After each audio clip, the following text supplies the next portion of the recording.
आपल्या आवडत्या चॅनलला लाईक करा आणि शेअर करा आणि सबस्क्राईब करा. नमस्कार आणि स्वागत आहे आपल्या सर्वांचं विश्व विशाल न्यूजमध्ये. मी विशाल जगदाळे.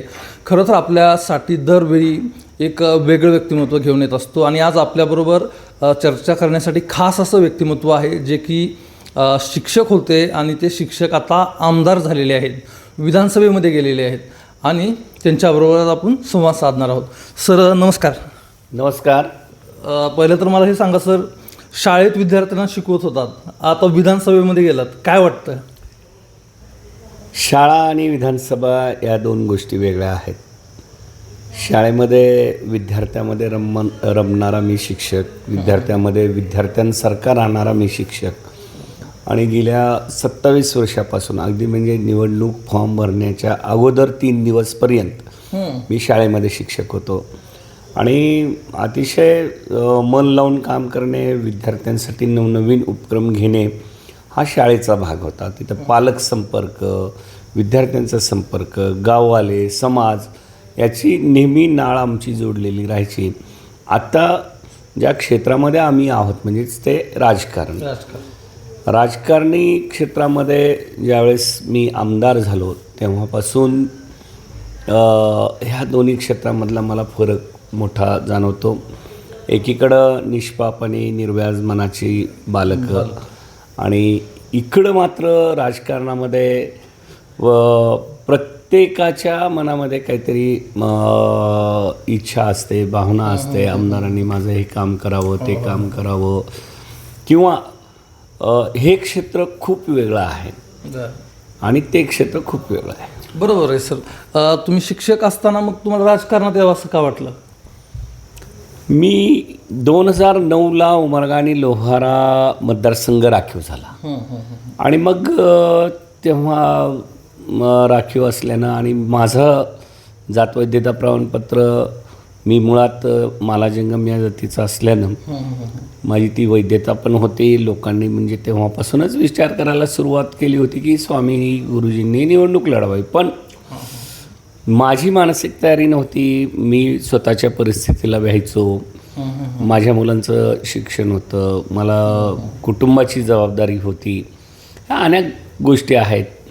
परंतु 2024ला 2022ला ज्यावेळेस शिवसेनेचे 2 गट झाले, एक शिंदे गट आणि दुसरं आमचं उद्धव बाळासाहेब ठाकरे गट, त्यावेळेस या चर्चेला पुन्हा बाळसं आलं. ही चर्चा जोर धरू लागली की इथं आता स्वामी गुरुजींनी उभारलं पाहिजे आणि निवडणूक लढवलं पाहिजे आणि त्या गोष्टी पुढल्या घडत गेल्या. एक सर्वे पक्षाच्या वतीनं झाल्या आणि त्या सर्वेमध्ये आपल्याला चांगली पसंती दिली गेली आणि आमचे खासदार मी ज्यांना आदर्श मानतो ते आदरणीय ओमदादा, आमचे विधानसभेतले माझे वरिष्ठ सहकारी आदरणीय कैलासदादा पाटील आणि आमचे नेते आदरणीय बाबा पाटील असतील, महाविकास आघाडीचे सगळे नेते असतील, या सगळ्यांच्या विचारानं आदरणीय उद्धव साहेबांनी मला उमेदवारी घोषित केलेली होती. साहेब, इथं उमेदवारी घोषित केली असं म्हटलं तुम्ही, बरोबर आहे, पण उमेदवारी घोषित करण्याच्या अगोदर तुम्ही उद्धव ठाकरे यांना कधी भेटला होतात का किंवा त्यांच्याशी कधी चर्चा झाली होती का?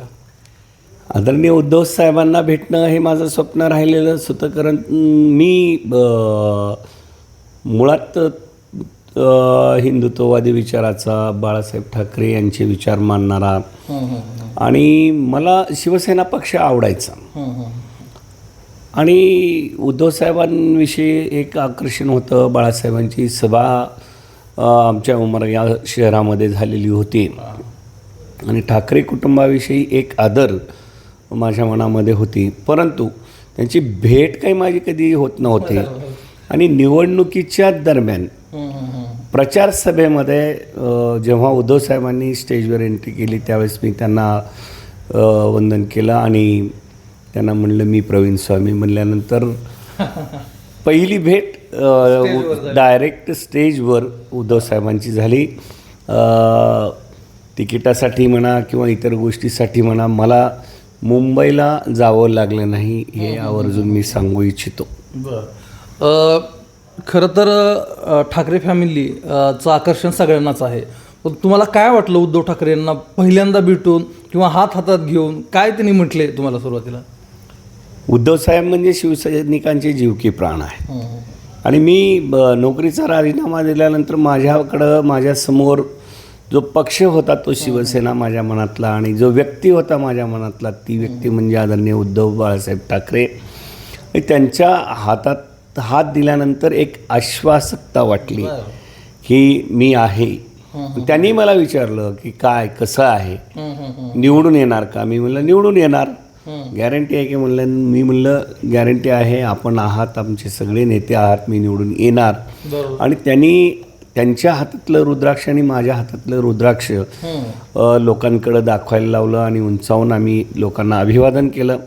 एक आपला माणूस भेटल्याचं समाधान मला त्या ठिकाणी मिळालेलं होतं. बरोबर आहे. आमदार साहेब, मला आणखी एक प्रश्न असा पडलेला आहे की सर्वसामान्य माणूस असेल किंवा अगदी कुणालाही मातोश्रीचं मात्र खूप मातोश्रीविषयी एक प्रेम, जिव्हाळा किंवा आपुलकी आहे. त्या मातोश्रीवरती तुम्ही गेलात का आणि गेल्यानंतर काय भावना होत्या? मातोश्री हे शिवसैनिकांचं श्रद्धास्थान, इथं वंदनीय बाळासाहेब ठाकरे यांच्या स्मृती आहेत. स्वर्गीय मातोश्री मीनाताई ठाकरे मासाहेब यांच्या स्मृती आहेत. अनेक विचार तिथं रुजवलेले आहेत. महाराष्ट्राची सत्ता तिथून घडलेली आहे. त्याचं आकर्षण मला नेहमी होतं. नक्कीच. आणि मला निवडून गेल्यानंतर आमदार म्हणून थेट मी जाणारा कदाचित मला वाटतं की मी एकमेव अशी व्यक्ती असेल की मातोश्रीच्या आधी मी आमदार झालो आणि पुन्हा मातोश्रीमध्ये गेलो. आणि ते आकर्षण आहेच. एक आमचं खूप मोठं श्रद्धास्थान आहे. तिथे गेल्यानंतर एक प्रेरणा मिळते. वंदनीय बाळासाहेब ठाकरे ज्या खुर्चीवर बसायचे तिथलं दर्शन घेतल्यानंतर, ठाकरे कुटुंबियांना भेटल्यानंतर एक प्रेरणा आम्हाला सतत मिळत राहते. त्यामुळं संपूर्ण शिवसैनिकांना मातोश्रीचं हे आकर्षण असतंच. बरोबर आहे. मातोश्रीचं आकर्षण तर असतंच. तुम्ही बोलता बोलता आता खासदार ओमराजे निंबाळकरांचं नाव घेतलं, आमदार कैलास पाटील यांचं नाव घेतलं. राजकारणातले धडे किंवा चढउतार किंवा या गोष्टींवरती कधी तुमची चर्चा होते आणि कसं मार्गदर्शन असतं त्यांचं तुम्हाला? तसं जर पाहिलं तर कदाचित या दोघांपेक्षा मी वयानं मोठा आहे. हो. पण पक्षात हे माझ्यापेक्षा कितीतरी ज्येष्ठ आहे. सिनियर. आणि दोघांची कार्यपद्धती खूप वेगळी कार्यपद्धती आहे इतर राजकारणापेक्षा. आणि मदत करणं, मार्गदर्शन करणं हे सतत माझ्यासाठी त्यांनी केलेलं आहे. 24 तासात कोणत्याही वेळी मी त्यांना फोन केलं तर ते मला मार्गदर्शन करत असतात. राजकारणातला मोठा भाऊ जसा असावा त्या पद्धतीनं ते माझ्यासोबत राहतात आणि त्यांचं मार्गदर्शन आम्हाला सतत मिळत असतं. बरोबर आहे. तुम्ही शिक्षक 27 वर्ष होतात, आता आमदार झाला आहात. आता काय वाटतं तुम्हाला? काय वेगळे पण काय वाटतं सर्वसामान्यामध्ये गेल्यानंतर किंवा सर्वसामान्यांच्या प्रतिक्रिया काय असतात? पहिलं वाटायचं आपलं किंवा स्वामी गुरुजी सहज जाऊन भेटणं व्हायचं, बोलणं व्हायचं. आता तसं होतं का? वेळ देता येत नाही? महत्त्वाचं म्हणजे आत्ता मी लोकांसाठी 100% वेळ देण्याचा प्रयत्न करतो. परंतु शिक्षक असताना मला वेळ असायचा भरपूर. 10 ते 4 शाळा, आपली 1-2 तास कामं, आणि मग पाहिजे त्याला पाहिजे त्यावेळी भेटायचो. आत्ता लोकांची प्रेम इतकं आमच्यावर आहे की आम्ही कोणत्याही कार्यक्रमाला त्यांनी सांगितलं तर तिथं यावंच आणि आम्ही जावंच अशी परिस्थिती असते. आणि त्याच्या माध्यमातून लोकांकडं आम्ही जाण्याचा प्रयत्न करतो, संपर्क ठेवण्याचा प्रयत्न करतो. आणि एक वेगळी भावना लोकांमध्ये आहे की बाबा हा खरा आपला माणूस आहे. आपला माणूस, साधा माणूस आमदार झाला. आणि एक जो डामडौल असतो तो डामडौल आम्ही कधी ठेवलेला नाही किंवा शिवसेनेनं तो आम्हाला शिकवलाच नाही. बरोबर. आदरणीय ओमदादा असतील किंवा कैलासदादा असतील, आपण त्यांच्याकडेही पाहू. हो, नक्कीच. त्यांच्या राहणीमानाचा, वागणुकीचा नक्की माझ्यावर परिणाम झालेला आपल्याला दिसेल. ते नेहमीच सांगतात की आपण आपली मूळ परिस्थिती विसरता कामा नये. आणि मला माझ्या ज्या इमेजला बघून लोकांनी निवडून दिलं ती इमेज बदलू नये. आणि विशेष आमदारकीची हवा डोक्यात शिरू नये यासाठी मी सतत प्रयत्नशील असतो. बरोबर. मला थोडंसं वेगळ्या विषयाकडे जायचं आहे.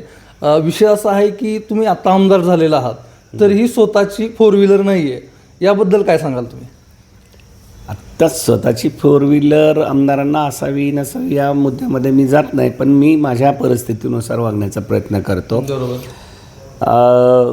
माझ्याकडं 2 चाकी मोटरसायकल होती आणि माझ्या रेकॉर्डला जरी 4 चाकी असली तरी ती मी वापरत नाही. माझ्या मित्रांना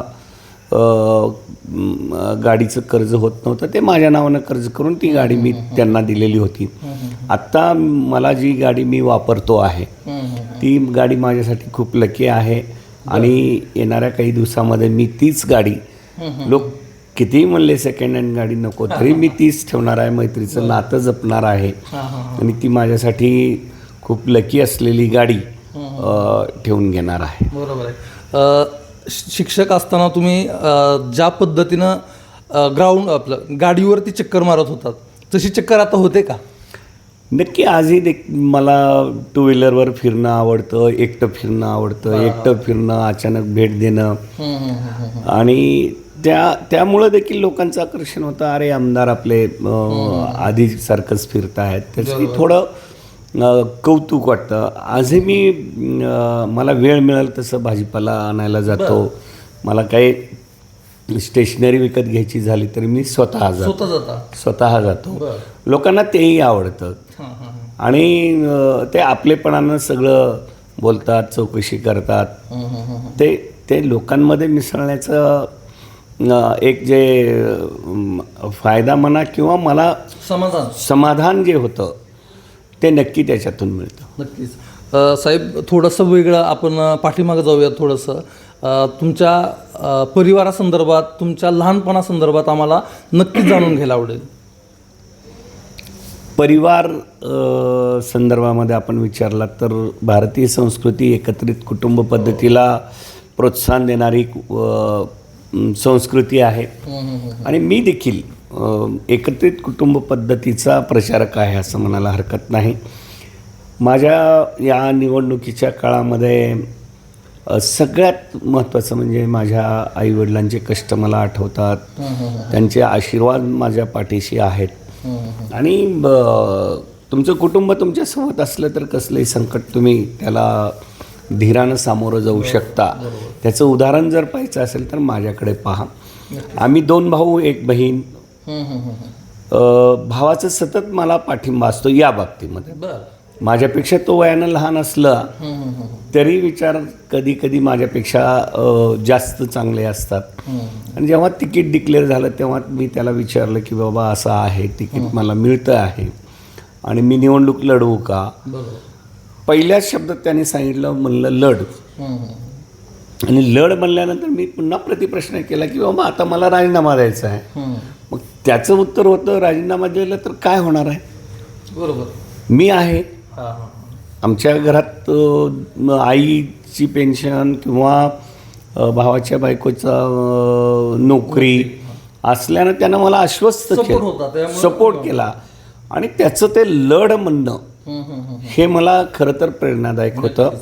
माझ्या कुटुंबातील प्रत्येक व्यक्तीला वाटायचं की हा निवडणूक लढवू शकतो. अगदी बायको जी सौभाग्यवती दीपाली आहे ती कधी म्हणजे स्वतःहून लढ म्हणली नाही, परंतु जे काही करतील ते चांगलं करतील. मुलांना हौस होती आपले पप्पा निवडणूक लढवत आहेत. आईवडिलांना वाटत होतं की असेल इच्छा तर लढू द्या, आपण आहोतच. त्यांचे आशीर्वाद आपल्या पाठीमागे होते. मी मामाच्या गावात राहतो. माझं मूळ गाव डिग्गी होतं. डिग्गीच्याही लोकांना वाटायचं नातेवाईकांना लढू दे, एक चांगला पोरगा आहे. माझे सगळे मामा नातेवाईक लोक ते देखील मला मदत करायला तयार होते. त्यांचा आशीर्वाद होता, त्यांचं सहकार्य होतं, मार्गदर्शन होतं. ह्या सगळ्यांचा एकत्रित परिणाम असा झाला की आम्ही ही जी लढाई होती, एकीकडं चित्र तुम्ही जर पाहिलेलं असेल तर 3 टर्मचा आमदार, तेही सत्तेतले आमदार आणि निवडणुकीच्या म्हणजे फॉर्म भरायच्या पूर्वी 3 दिवस अगोदर शाळेत काम करणारा शिक्षक, ही लढाई कुठंतरी म्हणजे जोडी न लागणारी, तुल्यबळ न वाटणारी लढाई जरी लोकांना वाटत असली, राज्यामध्ये त्या लढतीकडं अतिशय लक्षवेधी लढत म्हणून पाहिलं गेलं. आणि लोकांच्या सहकार्यानं, कुटुंबाच्या प्रेरणेनं, माझे आईवडील, गुरु, माझं कुलदैवत श्री वीरभद्रेश्वर यांच्या आशीर्वादानं मी ती लढाई अगदी सहजरित्या जिंकू शकलो. कधी असाही प्रश्न पडला असेल, आता शिक्षक म्हणल्यानंतर एक सर्वसामान्य कुटुंब असतं आणि आपलं सर्वसामान्य कुटुंबाचं कसं असतं की राजकारण कशाला बाबा, किंवा आपल्याला काय करायचं त्या गोष्टीचं, नोकरी चालू आहे, व्यवस्थित नोकरी करा, असा काय कधी विरोध झाला का तुम्हाला घरातनं? असा विरोध नव्हता झाला, परंतु माझे जे मनापासून हे चिंतक असणारे मित्र होते त्यांनी मात्र मला खूपदा म्हणलं, अरे तुझी 10.5 वर्ष नोकरी आहे आणि कशाला या भानगडीत पडतो. आणि तुम्ही पाहिलं की गेल्या 5 वर्षामध्ये राज्यातली राजकारणाची परिस्थिती जर पाहिली तरी एक पक्ष राहिलेच नव्हते. एकाचे दोन विचारधारा वेगळ्या, एक जरी पक्ष राहिला तर त्याच्यात गटबाजी, अशा आजपर्यंतच्या राजकारणातल्या इतिहासातल्या नको असलेल्या घटना गेल्या 5 वर्षात घडल्या होत्या. आणि त्यात मी निवडणूक लढवतो आहे, याची भीती, याच्यातून काहीतरी झालं, हा पडला तर याचं काय होईल, अशी भीती वाटून काही मित्रांनी मला खूपदा सांगितलं ते नको बघा. पण त्यांचं प्रोत्साहन मिळालं. शेवटी चला आम्ही आहोत, आणि त्यांची जी आम्ही आहोत हे जे शब्द आहेत ना, ते माझ्यासाठी खूप प्रेरणादायक ठरले. बरोबर. आमदार साहेब, मी तुम्हाला शेवटचे 2 प्रश्न विचारतो. एक प्रश्न असा आहे की ज्यावेळेस तुम्ही आमदार झालात, निवडणूक प्रक्रिया पार पडल्यानंतर, त्यावेळेस मातोश्रीवरनं काही फोन वगैरे आला का, काही बोलणं झालं का? नक्की मातोश्रीवरनं अभिनंदनाचे सगळेचे फोन आलेले होते. आदरणीय उद्धव साहेबांचा संदेश आलेला होता. आदरणीय ओमदादा स्वतः त्या ठिकाणी मला विजयाच्या शुभेच्छा देण्यासाठी आले होते. आदरणीय कैलासजी पाटील असतील किंवा पक्षाची सगळी नेते मंडळी असतील, माझे हितचिंतक असतील, त्यांनी तेवढ्याच उत्साहाने मला अभिनंदन केलेलं होतं आणि तो उत्साह माझ्यासाठी खूप चांगला होता. नक्कीच. आणखी एक प्रश्न असा आहे की आपले जे खासदार साहेब आहेत, खासदार ओमराजे निंबाळकर किंवा कैलास पाटील असतील, हे फोनमुळं चर्चेमध्ये असतात. ते अगदी सर्वसामान्यांचे फोन कधी उचलतात आणि नाही उचलणं झालं तर नंतर फोन करतात. तुमची कार्यपद्धती कशा पद्धतीची आहे? अगदी त्यावर देखील त्या दोघांची छाप माझ्या कार्यपद्धतीवर पडल्याचं आपल्याला दिसून येतं. मी देखील फोन मिस करत नाही. 99.99% वेळा स्वतःच्या हातात मोबाईल असला की फोन सेकंदासाठी थांबवतो तुम्हाला. मी पाठीमागं 1 महिन्यापूर्वी फोन केला होता आमदार साहेबांना, आणि त्यांनी माझा फोन एक 2-3 रिंगमध्ये उचलला आणि साहेब अशी मुलाखत घ्यायची, अशी चर्चा झाली. म्हणजे तुम्ही फोन लगेच उचलताय. बरोबर. आणि फोन उचलण्यामध्ये आणि समोरच्याला बोलण्यामध्ये एक समाधान वेगळं असतं. कधी त्यांचं काम असतं, कधी ते काय चाललंय काय नाही, जेवलात का, अशासाठी फोन करतात, तेव्हा मला त्यांच्यातली आपुलकी दिसून येते. कधी कधी रात्री 12, 1, 2, 3, कधी पहाटे 4 वाजता देखील फोन येतात. आणि त्यावेळेस अडचण आपण सोडू शकलो की त्याचं एक समाधान वेगळं मिळतं. तुम्ही आमदार झाल्यापासून तसं काय एखादी घटना घडली, रात्री फोन आलेला आहे आणि त्यांना तुम्ही त्या संकटातून सोडवलेलं आहे? नक्की. अनेकदा तसे प्रसंग आले, कुठं थोडे घरगुती वादावरून भांडणं झालेली असतात, कुठं ॲक्सिडेंट झालेला असतो, आपण तिथं वेळेवर मदत पोचवलेली असते, कुठं डिलिव्हरी पेशंट आणलेला असतो. अशा प्रसंगाचे फोन येतात आणि त्या फोनच्या माध्यमातून आम्ही त्यांची त्या प्रश्नाची सोडवणूक तत्काळ केली की ते मग चर्चेत राहत. बरोबर. आमदार साहेबांनी 2:30 वाजता फोन उचलला आणि माझं काम झालं, अशी एक चर्चा असते. आणि आम्हालाही त्यावेळेस फोन उचलून आमचं काम केलं की आम्हाला समाधान वाटतं. बरोबर. सर, तुम्ही आत्ताच आपली जी चर्चा होते या चर्चेमध्ये आपण एक विषय असा झाला की 2 पक्ष फुटले आणि त्याचे 4 पक्ष झाले. आणि आपण जे राजकारण बघतोय, पूर्वीचं राजकारण वेगळ्या पद्धतीचं होतं आणि आताचं राजकारण पूर्णपणे बदलून गेलेलं आहे. तर तुम्ही तरुणांना काय सांगाल, त्यांना काय आवाहन कराल की त्यांनी राजकारणामध्ये यावं की न यावं, की त्यांनी उद्योग, व्यवसाय, नोकरी इकडं जावं? याच्याबद्दल 1-2 उदाहरणं मी तुम्हाला देतो. माखणी या ठिकाणी सभा झाल्यानंतर एक 16-15 वर्षाचा मुलगा माझ्याकडे आला आणि माझ्याबरोबर म्हटलं, सर तुमच्याबरोबर सेल्फी काढायची. मी म्हणलं ठीक आहे. म्हणलं काय करतोय? त्यांना सांगितलं की 12वीला आहे आणि मला तुमच्यासारखा राजकारणी व्हायचं आहे. मी म्हणलं बेटा, राजकारण थोडं दूर ठेवा आणि 5-25 वर्ष नोकरी वगैरे चांगलं करा, स्वतः स्थिर व्हा आणि मग राजकारण कळलं तर राजकारणामध्ये आपण विचार करूयात, मग तुम्ही त्या राजकारणाचा विचार करा. असं हे एक उदाहरण. आणि एक 13-14 वर्षाची मुलगी मला सतत माझी विद्यार्थिनी फोन करायची की मला सर तुम्हाला भेटायचं आहे, सर तुम्हाला भेटायचं आहे. मग ते उत्सुकतेपोटी मी तिला भेटलो तेव्हा तिनं म्हटलं की मला तुमच्याबरोबर फिरायचं आहे आणि तुमचं काही बरंचसं काही शिकायचं आहे आणि मला राजकारणात यायचं आहे. तिलाही मी समजावून सांगितलं की अगोदर शाळा शिक, अगोदर अभ्यास पूर्ण करा, अगोदर काहीतरी नोकरी किंवा आपण आपलं कुटुंब सांभाळू शकतो इतपत सक्षम व्हा, मग राजकारणाचा आपण विचार करूयात. आताच्या युवकांना माझं म्हणणं असेल की डोळसपणे आपण या क्षेत्राकडे बघावं. कधी कधी काय होतं आहे की 16 ते 18 हे वय असं आहे की पटकन आकर्षित होतात कोणत्याही गोष्टीकडे, मग ते राजकारण असो किंवा इतर गोष्टी असो. ते कधी एखाद्या नेत्याकडे आकर्षित होतात, कधी पक्षाच्या विचाराकडे आकर्षित होतात. त्यांना माझ्या त्या सर्व युवा मित्रांना माझं एक विनंती वजा सल्ला असेल की आपण पहिल्यांदा आपलं शिक्षण आणि करिअर आणि मग एक राजकारणाचा भाग प्रायोरिटी सेकंडमध्ये ते ठेवावं आणि स्वतःच्या करिअरकडं, स्वतःच्या भवितव्याकडं लक्ष द्यावं, ही मी अपेक्षा या युवकांकडून व्यक्त करतो. नक्कीच. आणि त्याचं एक उदाहरण म्हणजे तुम्ही स्वतःच आहात. 27 वर्ष नोकरी झाल्यानंतर परत तुम्ही राजकारणाकडे वळलात. तर अशा पद्धतीनंच युवकांनी करायला हवं असं आपण म्हणताय. बरोबर आहे. आणखी मी तुम्हाला थोडंसं पाठीमागे घेऊन जातो. तुमचं बालपण कसं गेलं, काय बालपणीच्या आठवणी सांगाल तुम्ही? तसं पाहिलं तर बालपणीचा काळ सुखाचा असं म्हटलेलंच आहे, परंतु थोडासा कष्टदायक असा काळ माझा गेल्याचं आपल्याला लक्षात येईल. अगदी म्हणजे जेव्हा 4वी-5वीला होतो तेव्हापासून म्हणजे काही गोष्टी अशा कुटुंबामध्ये घडल्या की वडील पुन्हा कमवू शकले नाहीत, पण आई मात्र नगरपालिकेमध्ये नोकरीला जायच्यात, पण तेवढ्यात आमचं कुटुंब भागायचं, मोठं कुटुंब. हां. आणि मग मामाचं किराणा दुकान होतं, तिथल्या पावाच्या ट्रे घेऊन मी विकायला जायचो. बरं. आणि त्याच्यातून जे काही फायदा वगैरे मिळायचा ते मग माझं अभ्यासाचा खर्च, वह्या, पेन असतील, जे काही असेल.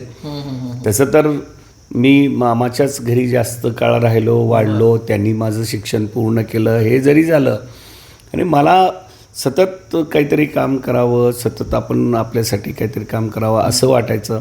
आणि त्याच्या माध्यमातून माझं बालपण हे थोडंसं म्हणजे कौटुंबिक परिस्थिती हालाकीची होती आणि त्याच्या माध्यमातून 10वी-12वीच्या सुट्टीत काम करणं, DEडच्या सुट्टीत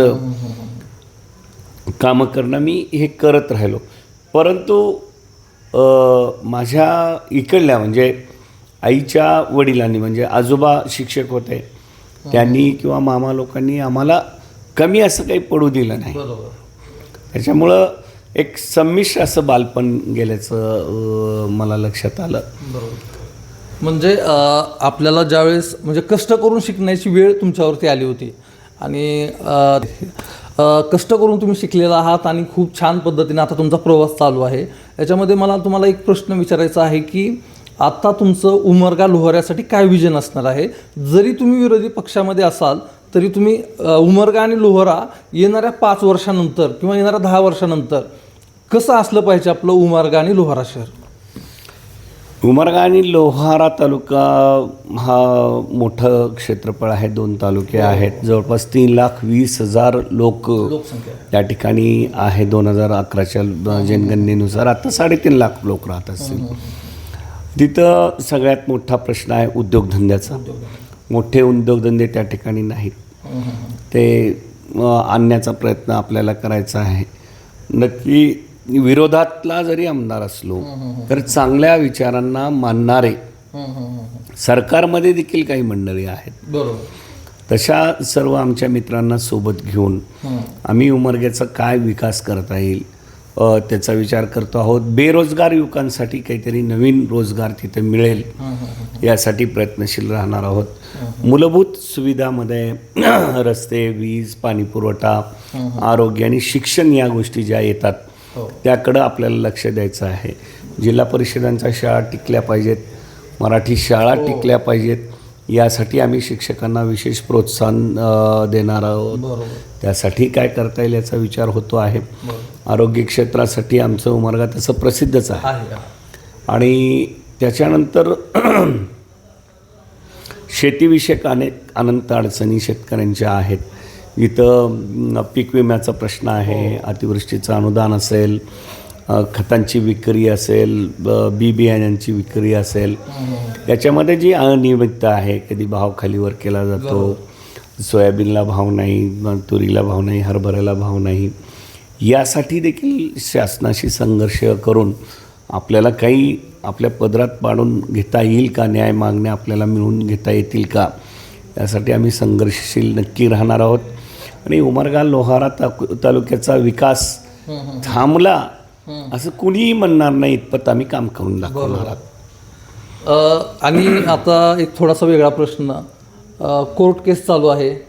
तुमचं जात वैधता प्रमाणपत्र त्या संदर्भामध्ये माजी आमदारांनी त्या संदर्भामध्ये कोर्टामध्ये गेलेले आहेत. तर ते काय आहे प्रकरण नेमकं, एकदा सगळ्याला कळू द्या. त्याविषयी चर्चा होत आहेत. मी माझ्यावर प्रेम करणाऱ्या माझ्या सर्व उमरगा आणि लोहारा तालुक्यातील जनतेला आणि त्याविषयी संभ्रम असणाऱ्या सगळ्या मित्रांना या ठिकाणी विनम्रपणे सांगू इच्छितो की माझ्या विरोधामध्ये इलेक्शन पिटिशन म्हणजे निवडणुकीच्या कार्यपद्धतीवर आक्षेप घेण्यात आलेला होता. ते आक्षेप कोर्ट आहे, योग्य न्याय त्या ठिकाणी मिळणार आहे आणि आम्ही ती लढाई जिंकणार आहोत. कारण त्याचं असं आहे की तिथं निवडणूक प्रक्रिया राबवणारे तज्ज्ञ लोक होते. वर्ग 1चे अधिकारी तिथं निवडणूक निर्णय अधिकारी, ऑब्झर्वर म्हणून त्या ठिकाणी होते. त्यांनी त्या सगळ्या प्रक्रिया तपासून पाहिलेल्या आहेत. त्यात माजी आमदार श्रीमान ज्ञानरावजी चौगुले हे माझे खूप चांगले मित्र आणि मार्गदर्शक होते. त्यांनी हे जनतेनं दिलेला कौल मोठ्या मनानं स्वीकारावा आणि आम्हालाही मार्गदर्शन करावं अशी अपेक्षा मी एकदा नाही अनेकदा व्यक्त केलेली आहे. आणि आजही आपल्या माध्यमातून त्यांना सांगू इच्छितो की आपण मार्गदर्शक होतात आणि याही पुढं मला मार्गदर्शन करावं ही इच्छा या ठिकाणी व्यक्त करतो. मात्र न्यायालयीन लढाई आपणच जिंकणार. बरोबर. त्याच्यामध्ये दुसरी जात वैधता प्रमाणपत्राची केस एक त्यांनी आपल्या विरोधामध्ये घातलेली आहे, ती पण आपणच जिंकणार. कारण 1997ला नोकरीला लागलो ते अनुसूचित जातीसाठी राखीव असणाऱ्या जागेवर असतो आणि माझी जात वैधता प्रमाणपत्र 2014ची आहे. हे जवळपास 11 वर्षाच्या अगोदर जात पडताळणी झाली आहे. मी निवडणूक लढवायचं म्हणून पडताळणी करून घेतलो नव्हतं किंवा काही नाही. माझ्याकडे सक्षम आणि प्रबळ पुरावे असल्यामुळे मला ते मिळालेलं होतं. त्याहून पुढे जाऊन सांगेन की माझ्या कुटुंबामध्ये माझ्या भावाची जात वैधता पडताळणी 2009ला झालेली होती. त्यामुळं मी त्याबाबत निश्चिंत आहे. माझ्यावर प्रेम करणाऱ्या जनतेने, माझ्या हितचिंतक मित्रांनी त्या बाबतीमध्ये कसलीच चिंता करू नये. आपण म्हणजे मी आपल्या सर्वांच्या आशीर्वादानं, जनतेच्या सदिच्छेनं, माझ्या आईवडील गुरूंच्या आशीर्वादानं माझा 5 वर्षाचा काळ पूर्णपणे यशस्वीरित्या आपण पूर्ण करणार आहोत. ही शाश्वती मी माझ्या सर्व मित्रांना देतो आहे. नक्कीच.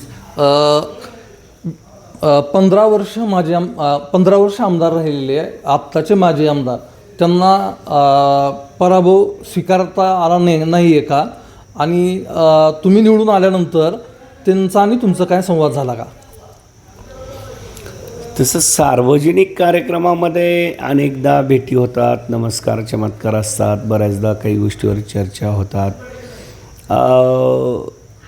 तसं सहसा 15 वर्षाचं राजकारण, 3 टर्मची विजयी आमदार आणि अचानक मी उभारलो आणि निवडून आलं, हे थोडं कुठंतरी त्यांच्याही मनाला न पटण्यासारखं होतं. कारण एकीकडं त्यांच्या म्हणण्यानुसार 1800 कोटी रुपयाचा निधी वगैरे आणला, विकास कामं केली वगैरे वगैरे जे काही होतं, त्याच्या वेळावर मीच निवडून येऊ, हा थोडासा त्यांचा आत्मविश्वास होता. मग तो आत्मविश्वास गैर होता की कसा होता हे जनतेने दाखवून दिलेला. आणि एक सामान्य कुटुंबातला स्वच्छ राजकीय परिस्थिती कुठलीही नसणारा व्यक्ती समोर उभारल्यानंतर जनता काय करू शकते हे त्यांनी जाणलेलं आहे. परंतु आता 15 वर्षाचं राजकारण आणि आत्ता त्यांना चटकन ते म्हणजे ते स्वीकारण्याचं धाडस होत नाही असं दिसतंय. तरी देखील काळ पुढं जाईल तसं त्यांनी ते सगळं स्वीकारून मदत करतील ह्यापेक्षा मी या ठिकाणी. बरोबर. त्यांनी सहकार्य केलं, त्यांनी मार्गदर्शन केलं, तर तुम्ही मार्गदर्शनासाठी जर त्यांनी कधी बोलवलं वगैरे तर जाल? तालुक्याच्या विकासासाठी, मतदारसंघाच्या विकासासाठी जर कोणी हात पुढं करत असेल तर आपण दुसरा हात नक्की पुढं केला पाहिजे, या मताचा मी आहे. आणि आपण मार्गदर्शन इतर पक्षातील, माझ्या पक्षातील कोणत्याही ज्येष्ठ नेत्याचं मला मार्गदर्शन मिळत असेल तर नक्की आपण ते घ्यायला तयार. नक्कीच. एक शेवटचा प्रश्न, विधानसभेच्या पायरीवर पहिल्यांदा पाऊल ठेवल्यानंतर मनामध्ये काय भावना होत्या? विधानसभा माझ्यासाठी मंदिर आहे. बरोबर. मी पहिलं पाऊल ठेवलं नाही, पहिलं तिथं डोकं टेकवलं आणि मग एक ऊर अभिमानानं भरून येत होता की काही दिवसापूर्वी, म्हणजे अगदी 28 दिवसापूर्वी शाळेची, म्हणजे ते एक मंदिर आहे आणि ते शैक्षणिक मंदिराची पायरी उतरून थेट या राजकारणी म्हणजे सर्वोच्च भवनाची पायरी चढताना महाराष्ट्राच्या एक अभिमान माझ्या मनामध्ये होता. आणि तिथं वावरताना जो एक आपण अभिमान वाटतो तो अतिशय वेगळा असतो. नक्कीच. आणि सर, शेवटचा प्रश्न, विद्यार्थ्याचे फोन तुम्हाला येतात का? आता विद्यार्थी तुम्हाला मिस करतात का? प्रचंड. तुम्ही विद्यार्थ्यांना मिस करता का? अगदी. काही दिवसापूर्वी मी मुंबई अधिवेशनामध्ये होतो, म्हणजे आपल्याला माहीत आहे पावसाळी अधिवेशन, अर्थसंकल्पीय अधिवेशन. आणि अर्थसंकल्पीय अधिवेशनामध्ये असाच एके दिवशी सहज म्हणजे फिरत असताना, मोबाईल चालत असताना माझ्या शाळेचा ग्रुप पाहिल्यानंतर मी शिक्षक होतो आणि पुन्हा इकडं आलो.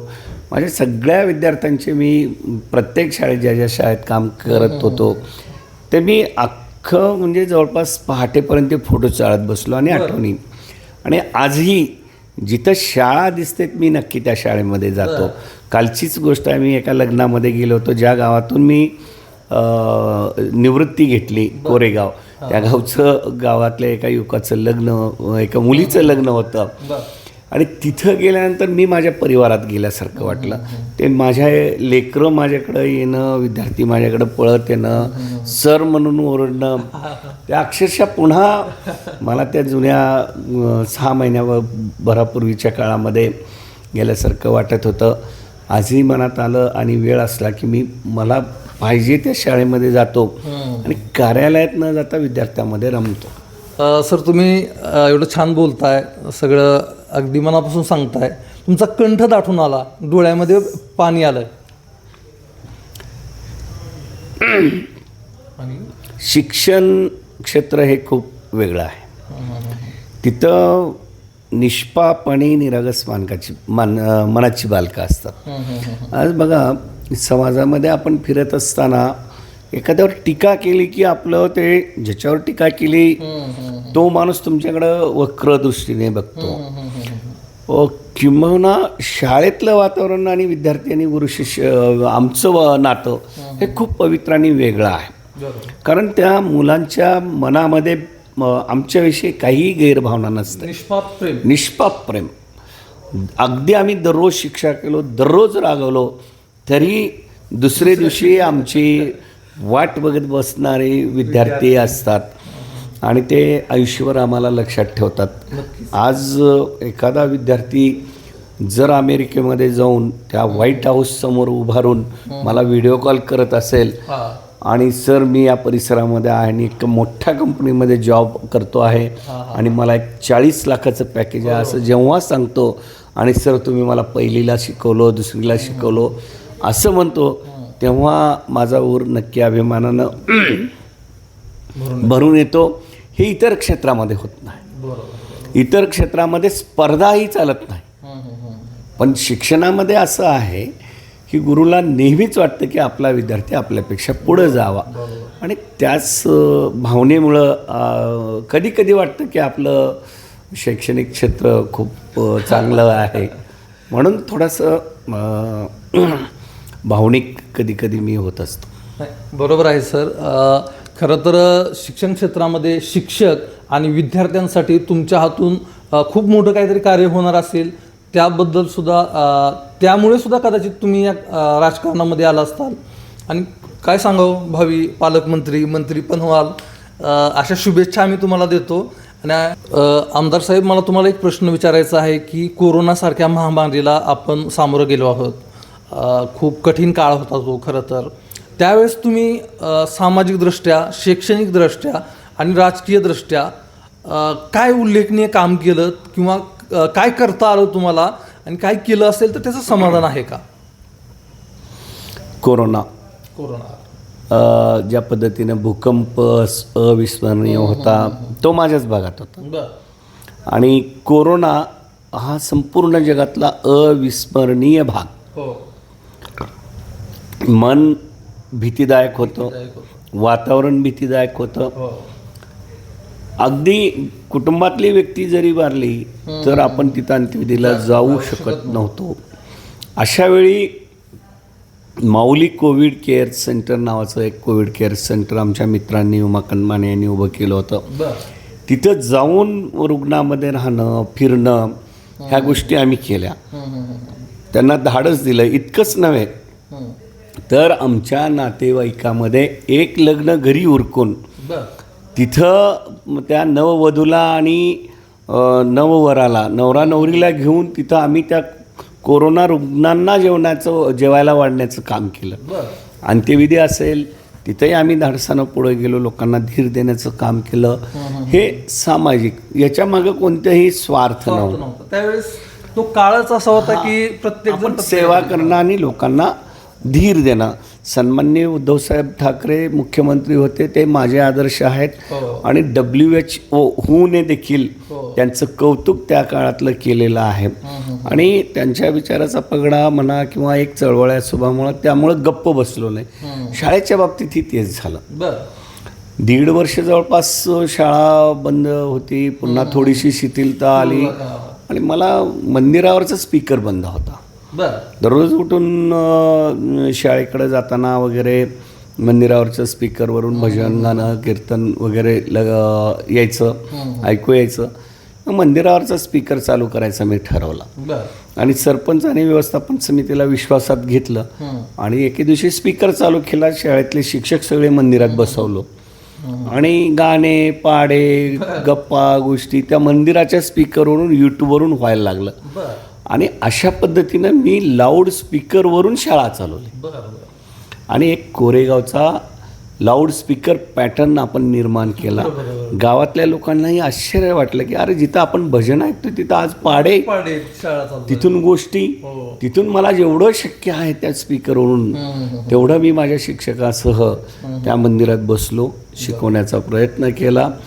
माझ्या शाळेतले 60 विद्यार्थी तर शिकले. बरं. मला अभिमान वाटतो की बाहेर गावून कोरोना काळामध्ये गावात आलेले 50-60 विद्यार्थी देखील शिकले.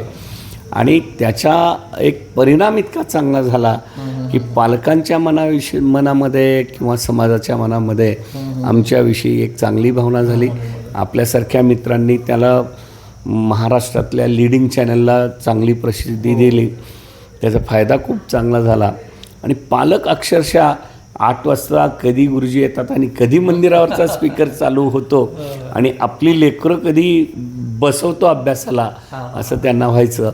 आणि त्याचा फायदा मला खूप चांगला झाला.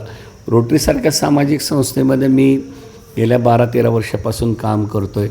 तिथं अध्यक्ष म्हणून मी 2017-18ला काम केलं. आणि तिथंही 10 गावं आपण दत्तक घेतली. आणि इंटिग्रेटेड विलेज डेव्हलपमेंटच्या नावाखाली तिथं जलसंधारण, महिला सबलीकरण, युवकांचं प्रशिक्षण अशी कामं केली. आणि ती काम करताना स्वार्थ नव्हता. आणि सरळ मनाने तुम्ही काम करत राहा, कर्म करत राहा, तुमच्या कर्माची फळं तुम्हाला मिळतात. तुम्हाला आश्चर्य वाटेल, त्या 10च्या 10 गावामध्ये मी लीडवर होतो.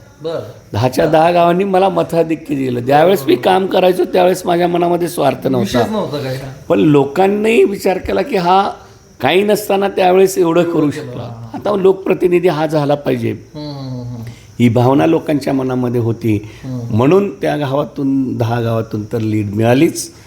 परंतु लोहारा तालुक्यानं दिलेली लीड, माझ्या मतदारसंघातील काही तालुक्यानं दिलेली मोठी लीड, माझ्या मित्रांचं सहकार्य, आईवडिलांचे आशीर्वाद असतील, गुरूंचे आशीर्वाद असतील, हे सगळं माझ्यासाठी अविस्मरणीय होतं. कारण तुम्ही बघा, मी 25 ऑक्टोबर 2024ला राजीनामा दिला, 28 ऑक्टोबरला फॉर्म भरला, 20 तारखेला निवडणूक झाली, 23 नोव्हेंबरला मी आमदार झालो.